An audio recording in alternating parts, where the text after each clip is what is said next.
अस्सलाम वालेकुम to all, this is Sana Sarfaraz here. Welcome to my YouTube channel drop the base with सना।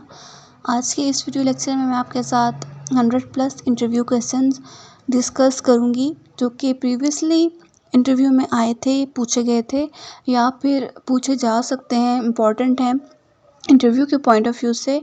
और जो topic मैंने सिलेक्ट किया है वो है salt analysis and volumetric analysis. तो यहाँ पे सिर्फ इन टॉपिक से रिलेटेड क्वेश्चंस ही शेयर किए हैं मैंने।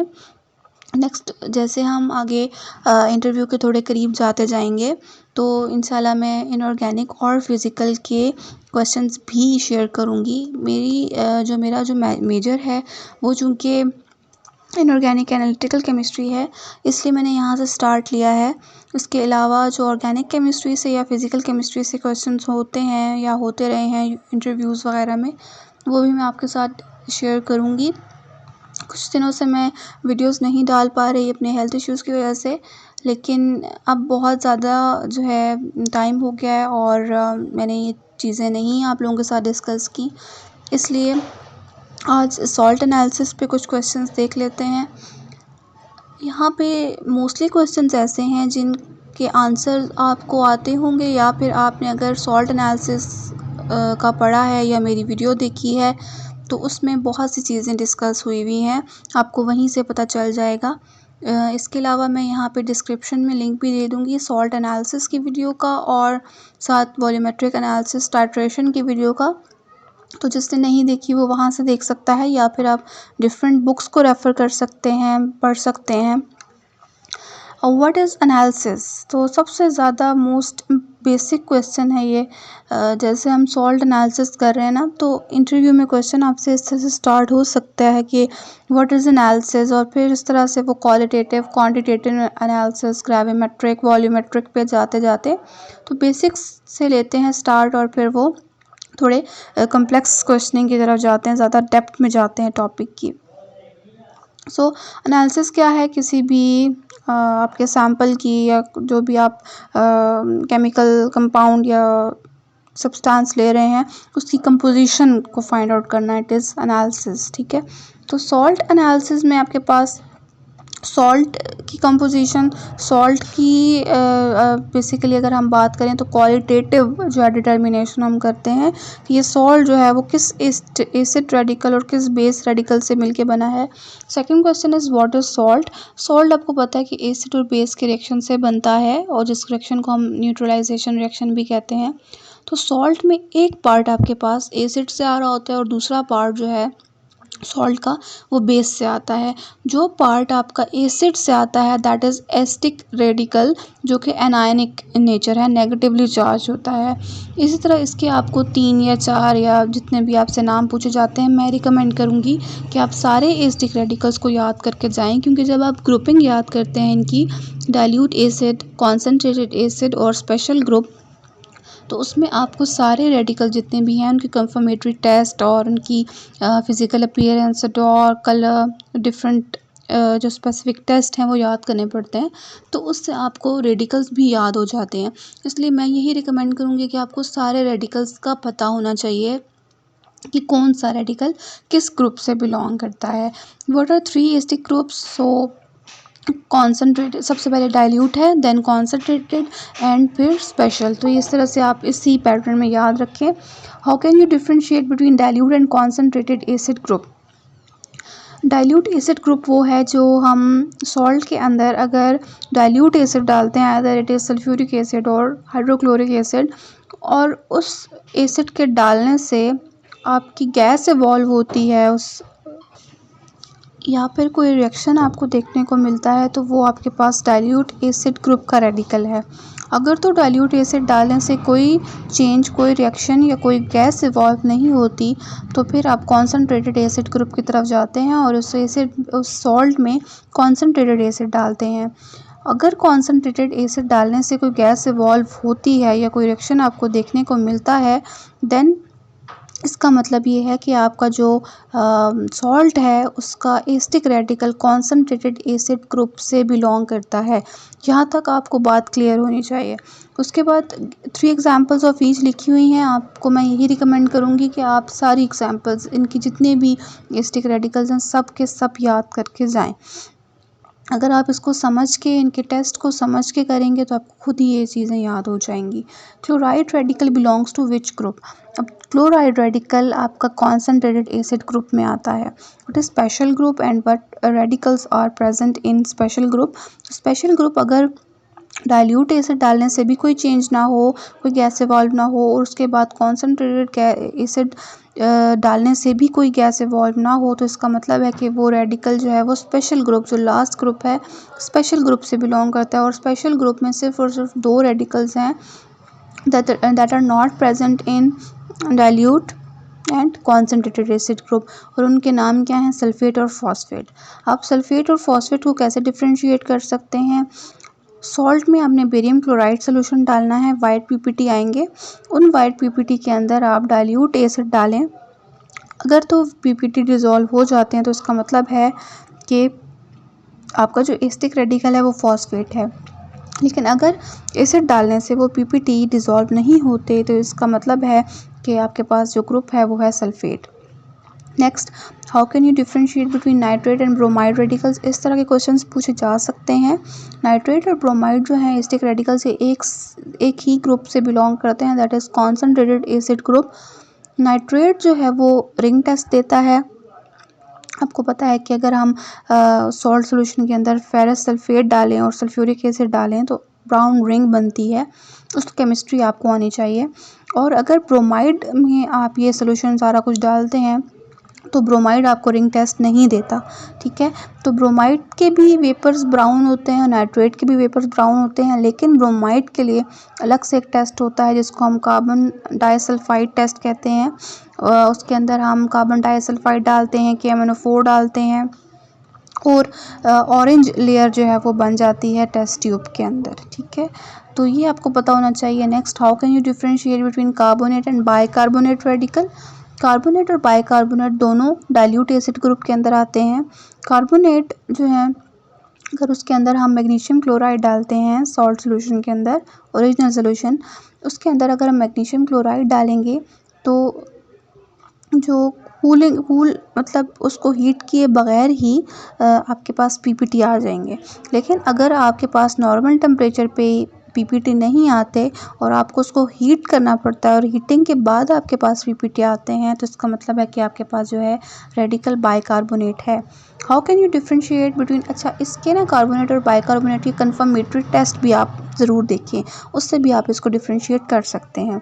How can you differentiate between chloride, bromide and iodide radicals? अब ये तीनों रेडिकल्स हैं वो कॉन्सनट्रेटेड एसिड ग्रुप में आते हैं। क्लोराइड के लिए जो मोस्ट इम्पॉर्टेंट टेस्ट है वो है क्रोमाइल क्लोराइड टेस्ट।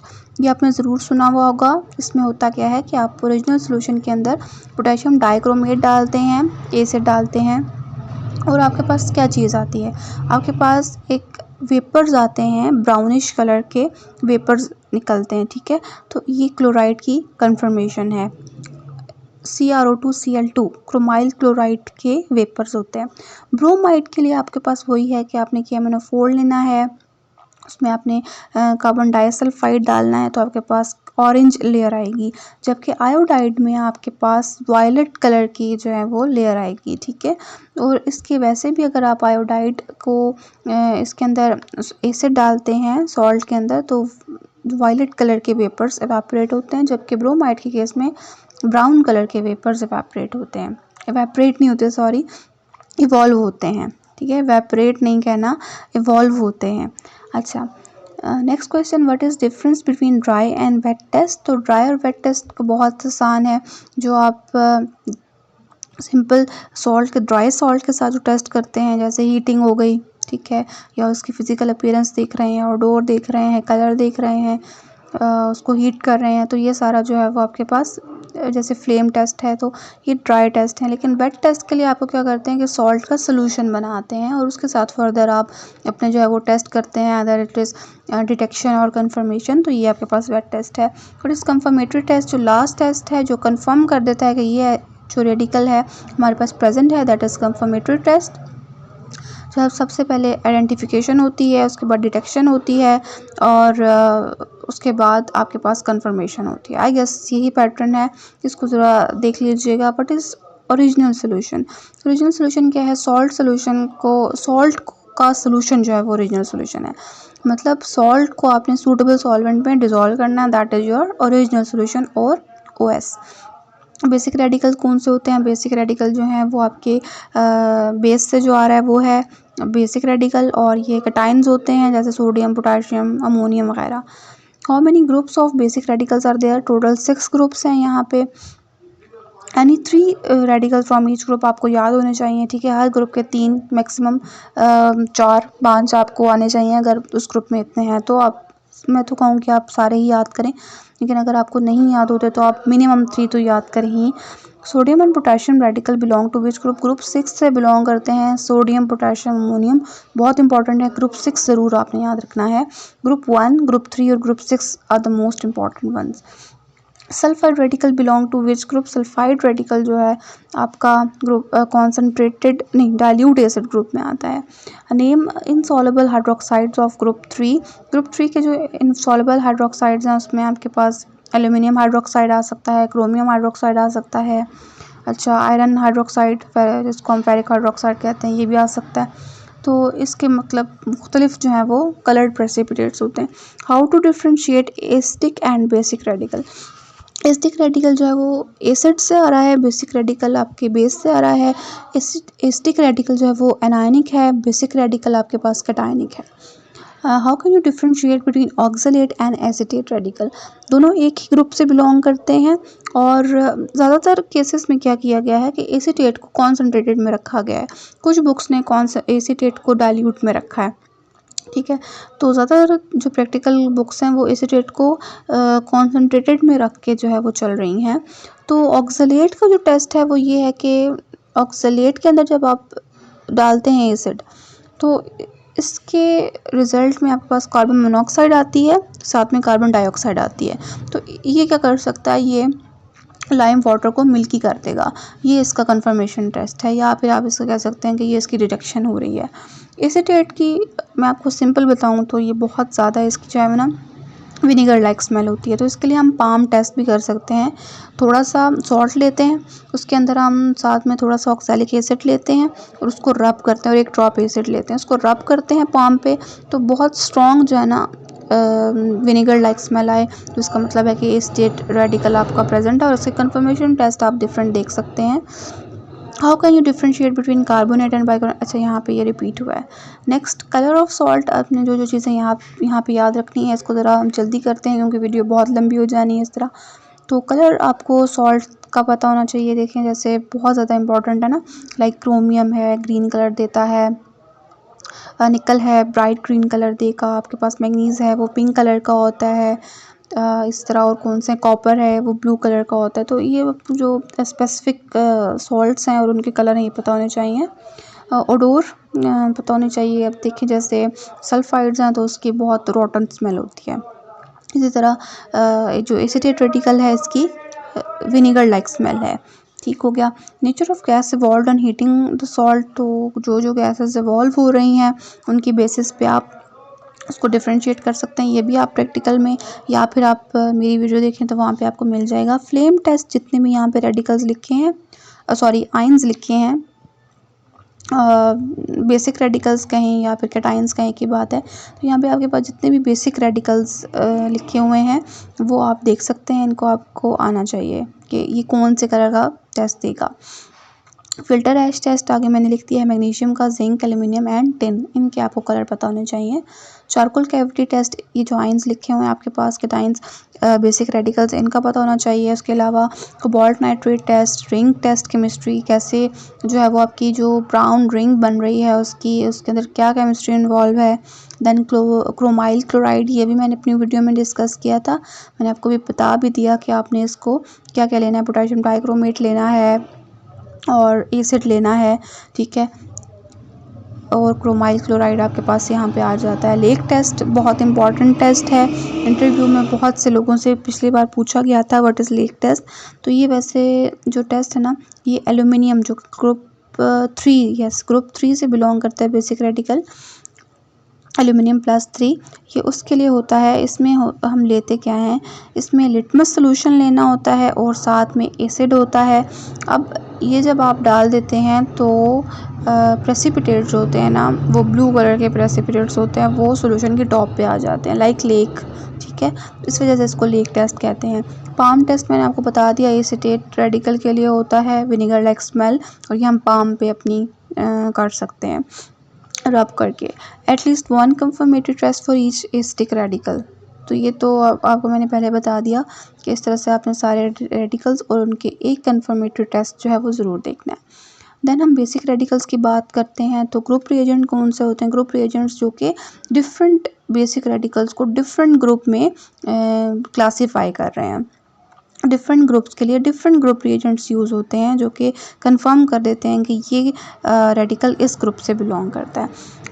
हर ग्रुप का, बेसिक ग्रुप का ग्रुप रिएजेंट आपको पता होना चाहिए। देन ग्रुप 1 पे अगर हम आएँ तो कौन कौन से इसके अंदर रेडिकल्स हैं, जैसे लेड है, ठीक है, सिल्वर है, मर्क्यूरस है, तो ये आपको आने चाहिए। Iodine salt with red colour, कौन सा आयोडीन का सॉल्ट है जो कि रेड कलर का होता है। वैसे येलो कलर के होते हैं ज़्यादातर सॉल्ट्स आयोडीन के, लेकिन जो रेड कलर का है वो आपके पास मर्क्यूरिक आयोडाइड AgI2, यहाँ पे मैं लिख देती हूँ AgI2, that is red in colour. Okay, group 2 पे अगर हम आएँ, आपने सारे ग्रुप जितने भी 6 ग्रुप हैं उनके रेडिकल्स को याद रखना है। इनके मैंने निमोनिक्स भी अपनी वीडियो में शेयर किए थे, मतलब आपको याद करने में कि किस तरह से कौन कौन से रेडिकल्स किस किस ग्रुप में हैं। निमोनिक्स बहुत ज़्यादा इंपॉर्टेंट होते हैं इस तरह की चीज़ों में, जिनमें बहुत ज़्यादा आपको याद रखनी पड़ती हैं डिफरेंट छोटी छोटी चीज़ें। What is the group reagent for second group, अब यहाँ पे मैंने आपके पास ग्रुप रिएजेंट लिख दिया जो कि जो आपके पास बेसिक रेडिकल्स हैं इनका बेसिकली कंफर्म कर देता है इनकी presence. What is the formula of artificial milk, तो बिस्मथ ऑक्सी क्लोराइड जो है वो आपके पास आर्टिफिशियल मिल्क का फार्मूला है। What is the formula of potassium ferrocyanide, ये भी आप देख सकते हैं K4FeCN6। नेक्स्ट ग्रुप 3, इसका रिएजेंट पता होना चाहिए कौन सा है, अमोनियम क्लोराइड, अमोनियम। उसके बाद अमोनियम क्लोराइड डालने के बाद पहले उसको बॉईल करते हैं, कूल करते हैं, then we add ammonium hydroxide in excess, ठीक है, हो गया। ये इसका ग्रुप रिएजेंट है फॉर ग्रुप 3। कौन कौन से रेडिकल्स हैं आपके पास, एल्यूमिनियम है, आयरन है, क्रोमियम है, ये आपको याद होने चाहिए। Why concentrated nitric acid is use in this group, concentrated nitric acid क्यों इसमें यूज़ किया जाता है, ये हम डालते हैं फेरस आयन को फेरिक आयन में कन्वर्ट करने के लिए। विच रेडिकल ऑफ दिस ग्रुप के वाइट जेलेटिनस प्रेसिपिटेट, तो एल्यूमिनियम देता है। नेक्स्ट आपको ग्रुप 4 का ग्रुप रिएजेंट पता होना चाहिए। अमोनियम क्लोराइड डालते हैं, उसको बॉईल करते हैं, देन कूल, उसके बाद ammonium hydroxide and then H2S gas pass करते हैं। विच रेडिकल्स आर इंक्लूडेड, आपको सारे ग्रुप्स के रेडिकल का पता होना चाहिए। Give important confirmatory test of nickel, तो आपने एक टेस्ट निकल का सुना हुआ होगा या किया हुआ भी होगा परफॉर्म, निकल TMG कम्प्लेक्स जो है वो बनता है डायमिथाइल क्लायोक्सीमेटो के साथ। निकल रोज़ कलर का बहुत प्यारा सा कलर है, इस कलर का कम्प्लेक्स बनाता है, तो ये इसका जो है वो कन्फर्मेटरी टेस्ट है। Why ammonium chloride is added in this group, ये इसलिए डाला जाता है क्योंकि जो बेसिक रेडिकल हैं वो हाइड्रोक्साइड की फॉर्म में प्रेसिपिटेट आउट ना हो जाए। इसी तरह अमोनियम हाइड्रोक्साइड क्यों डाला जाता है, जबकि जो बेसिक रेडिकल हैं वो सल्फाइड की फॉर्म में आपके पास आते हैं। तो अमोनियम हाइड्रोक्साइड इसलिए डाला जाता है क्योंकि यहाँ पे अमोनियम सल्फाइड बना लेते हैं ये, ठीक है। अमोनियम सल्फाइड जो है वो हाईली आयोनाइजेबल है, ठीक है, तो ज़्यादा अमाउंट में आपके पास सल्फाइड्स आ जाएंगे। नेक्स्ट ग्रुप 5, अब आपको इसके रेडिकल्स पता होना चाहिए, इसके ग्रुप रिएजेंट पता होना चाहिए। What is the colour of nickel sulphide precipitate, तो यहाँ पे इसका कलर ब्लैक है। उसके अलावा what is that group whose all radicals show positive flame test, तो ग्रुप 5 में जितने भी हैं इन सब के जो हैं वो फ्लेम टेस्ट पॉजिटिव है, मतलब ये फ्लेम टेस्ट, ये तमाम रेडिकल फ्लेम टेस्ट देते हैं। ग्रुप 6 में आपके पास जब सारे 1 to 5 तमाम ग्रुप एब्सेंट होंगे तो लास्ट आपके पास ग्रुप 6 ही बचता है। तो radical must be present in the basic radical must be present in that group 6। तो यहाँ पे आपके पास जो है वो सोडियम है, पोटेशियम है, अमोनियम है, ये आपको याद होने चाहिए। रिएजेंट इसका कोई नहीं है, अलग से इनके इंडिविजुअल कंफर्मेटरी टेस्ट किए जाते हैं। What is the formula of sodium cobalt nitrite, तो मैंने यहाँ पे लिख दिया साथ में। Name the colour of flame of sodium potassium, most basic question. Sodium का जो फ्लेम है वो परसिस्टेंट गोल्डन येलो कलर का होता है, पोटेशियम का वायलेट कलर का होता है। Next, different zones of flame, तो फ्लेम के डिफरेंट जोन्स हैं। सबसे पहले जो आप बॉटम की तरफ अगर देखें, इनर साइड पे देखें, एक डार्क जोन होती है ब्लैक कलर की, उसके बाद उसके ऊपर जो है वो आपके पास एक ब्लू कलर का ब्लू जोन होती है। उसके बाद आपके पास जो जोन होती है ल्यूमिनस जोन और उसके बाद नॉन ल्यूमिनस जोन। तो ये चार हो गई, dark zone, blue zone, luminous and non luminous. What is meant by reducing flame, what is meant by oxidising flame. अच्छा, यहाँ पे जो रिड्यूसिंग फ्लेम है ये आपके पास ल्यूमिनस फ्लेम है, और यहाँ पे सबसे ज़्यादा जो है ना सूट पार्टिकल्स होते हैं, ये स्मोकी फ्लेम होता है। यहाँ पे रिड्यूसिंग स्पीशीज़ ज़्यादा होती हैं, और ऑक्सीजन की जो प्रेजेंस है, या फिर आप ऐसे कर सकते हैं कि फ्लो ऑफ ऑक्सीजन जो है वो यहाँ पे लिमिटेड है। जबकि ऑक्सीडाइजिंग फ्लेम को नॉन ल्यूमिनस फ्लेम कहा जाता है, ये स्मूथली बर्न करता है, इसमें कोई रिड्यूसिंग स्पीशीज़ नहीं होती, सूट पार्टिकल्स नहीं होते, नॉन स्मोकी होता है ये, ठीक है। और यहाँ पे जो ऑक्सीजन की फ़्लो है या प्रेजेंस है वो बिल्कुल स्मूथ है, ठीक है। व्हाट इज़ कंकॉर्डेंट रीडिंग, तो आप जब टाइट्रेशन करते हैं एग्जैक्ट आप 3 रीडिंग्स लेते होते हैं, और उन 3 रीडिंग्स के लिए एरर को एलिमिनेट हम बेसिकली कर रहे होते हैं, और उनकी प्रिसीजन को हम देख रहे होते हैं। तो 3 रीडिंग्स के दरमियान जो हम कंकॉर्डेंट रीडिंग्स ले रहे हैं, उनके दरमियान अगर 0.1 का डिफरेंस, 0.1 सेंटीमीटर क्यूब का डिफरेंस आ रहा है, ठीक है, इससे ज़्यादा नहीं होना चाहिए। अगर इतना ही डिफरेंस आता है तो दैट मीन्स कि ये जो आपकी रीडिंग है वो कंकॉर्डेंट रीडिंग है और ये ठीक है। लेकिन अगर उन 3 कंसेक्यूटिव रीडिंग्स के दरमियान आपका जो डिफरेंस है वो 0.1 से ज़्यादा आ रहा है, तो इसका मतलब है कि आप एरर कर रहे हैं अपनी वॉल्यूमेट्रिक एनालिसिस में, ठीक है। तो यहाँ पे आपके पास नेक्स्ट क्वेश्चन है, व्हाट इज़ मेनिस्कस, तो ये कर्व्ड कनकेव लाइक कर्व जो आपके पास एक बन जाता है, सरफेस बनती है, उसको आप कहते हैं मेनिस्कस, और ये सरफेस टेंशन की वजह से होती है। लोअर मेनिस्कस और अपर मेनिस्कस की 2 टाइप्स हैं। अगर आप कलरलेस फ्लूइड्स को देखें, कलरलेस सोल्यूशन को देखें, तो उसका जो मेनिस्कस होता है वो लोअर मेनिस्कस होता है, ठीक है। वो आपको, जैसे आप यहाँ पे लेफ़्ट में ब्लू कलर में देखें तो वाटर है या फिर कोई और कलरलेस सोल्यूशन है, ये लोअर मेनिस्कस देगा, तो इस तरह का जो है वो कनकेव कर्व शेप आ जाती है उस आपके लिक्विड की ड्यू टू सरफेस टेंशन। लेकिन अगर आपके पास कलर्ड सोल्यूशन है तो उसका जो मेनिस्कस होगा वो आपको इस तरह दिखेगा, like in that one in the right side in green colour. अच्छा, यहाँ पे आपके पास मोलैरिटी, जो गिवन मोलैरिटी है कमर्शियल ग्रेड अगर आप ले रहे हैं तो उसकी जो मोलैरिटी है एसिटिक एसिड की that is 17.5 molar, hydrochloric acid की 12 मोलर, नाइट्रिक एसिड की 16 molar, and sulphuric acid has 18 molar molarity. Dilution formula M1V1 by N1 is equal to M2V2 by N2, the most important formula used in volumetric analysis, जिससे हम find out कर लेते हैं molarity या concentration जो कि हमें अननोन होती है। देन परसेंटेज प्योरिटी का फार्मूला आना चाहिए। Water of crystallisation, what is water of crystallisation, the number of water molecules combined to that crystal, ठीक है, तो attached to that crystal। For example copper sulphate है, उसके साथ 5 है, ठीक है, 5 वाटर ऑफ क्रिस्टलाइजेशन है। उसी के साथ आप सोडियम सल्फेट को देख लें, ग्लोबल सॉल्ट है, उसके साथ 10 वाटर ऑफ क्रिस्टलाइजेशन लगे हुए हैं। बाइनरी सोल्यूशन क्या होता है, जो कि 2 कंपोनेंट से मिलकर बनता है, अदर सॉल्यूट और सॉल्वेंट। तो यहाँ पे आपके पास सिर्फ बाइनरी में 2 कंपोनेंट्स होते हैं, ठीक है, सॉल्यूट और solvent. What is meant by rinsing, तो आपने वॉशिंग, ठीक है, it is basically the washing of that apparatus by wetting phenomena. How is greasy apparatus clean, तो ग्रीजी अपरेटस को क्लीन किस तरह से किया जाता है लैब्स में, आप कॉन्सनट्रेटेड नाइट्रिक एसिड यूज़ कर सकते हैं, क्रोमिक एसिड यूज़ कर सकते हैं। What is the oxidation number of manganese, ये सारे आपको इनका फार्मूला पता होना चाहिए। इसमें मैग्नीज की ऑक्सीडेशन स्टेट निकालनी आनी चाहिए। Why dilute sulphuric acid is added while preparing ferrous sulphate solution. This solution is not that important, you can skip that one. Okay, now coming towards volumetric analysis. तो यहाँ पे अगर हम सबसे पहले वॉल्यूमेट्रिक एनालिसिस की बात करें तो यहाँ पे what is standard solution. Standard solution क्या होता है?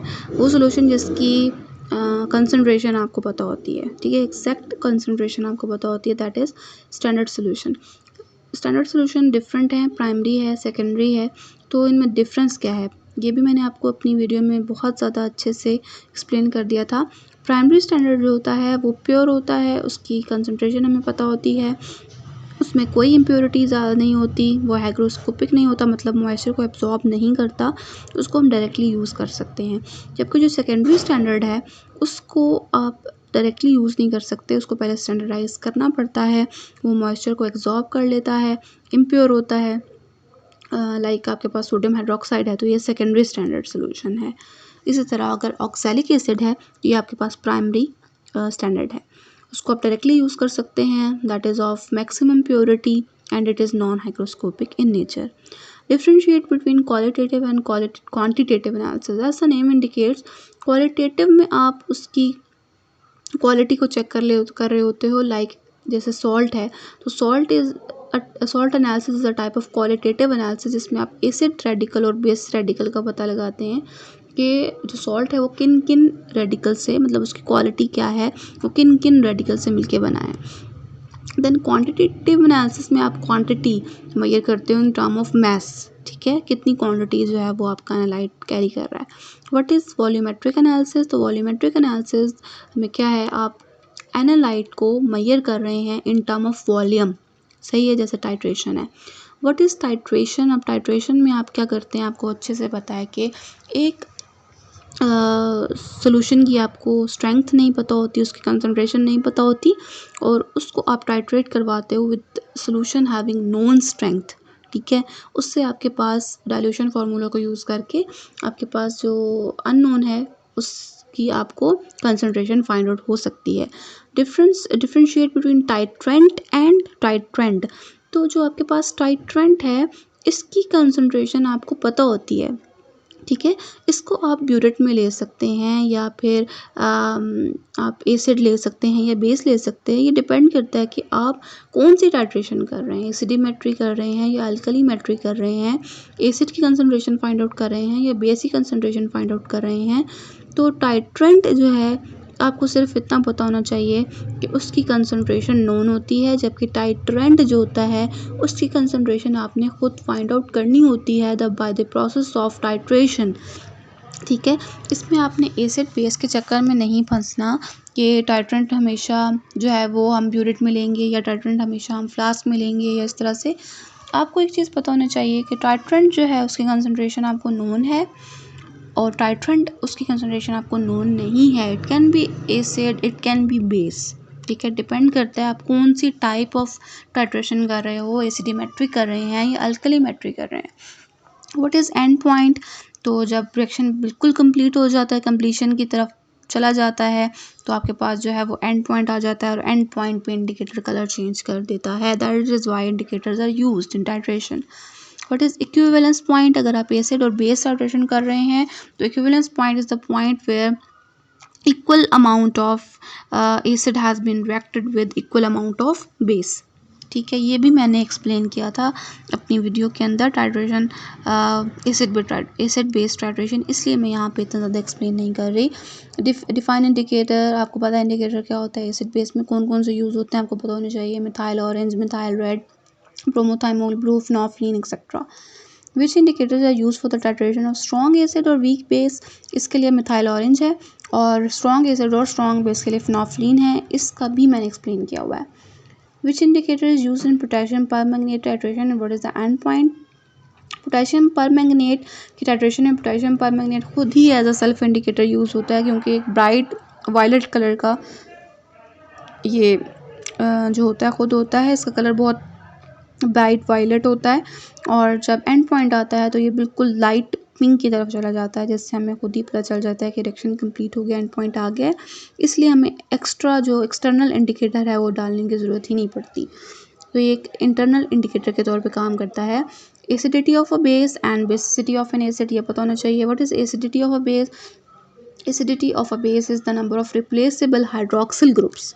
ठीक है, अगर मैं सोडियम हाइड्रोक्साइड की बात करती हूँ तो इसमें सिर्फ एक हाइड्रोक्सिल ग्रुप है जो कि एक्सचेंज हो सकता है। That is why the acidity of sodium hydroxide is 1। ठीक है, basicity of an acid, basicity of an acid is the number of replaceable protons और number of replaceable hydrogen ions. ठीक है, डिफाइन एसिटिमेट्री एंड एल्कलीमेट्री। एसिटिमेट्री में आप क्या कर रहे होते हैं कि एसिड की कंसंट्रेशन फाइंड आउट कर रहे होते हैं।